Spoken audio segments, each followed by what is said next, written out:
डोळे मिटवून घ्या. उत्तानाशवद्भुनं शयनं तस्य वासनं शवासनं श्रमहरं चित्तविश्रांतिकारकं.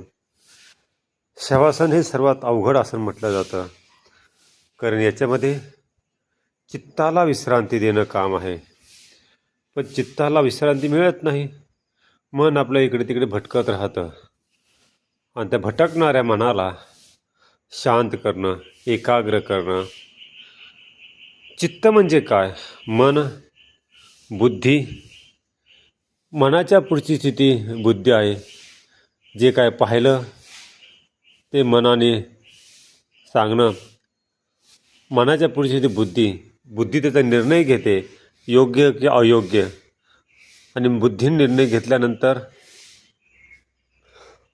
त्याच्या पुढचं स्थिती आहे चित्त. चित्त शांत करायचं की अशांत करायचं, हे सर्व मन, बुद्धी, चित्त आणि अहंकार. त्याच्या पुढची स्थिती अहंकार. अहंकार शांत होण्यासाठी चित्त शांत पाहिजे.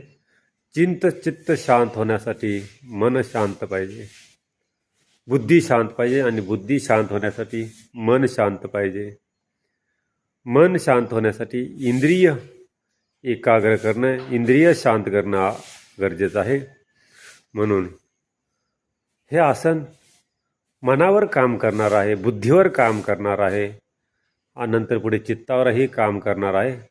म्हणून हे आसन अतिशय महत्त्वाचं आहे, आध्यात्मिकदृष्ट्या सुद्धा, शरीराचे श्रम जाण्यासाठी सुद्धा. म्हणून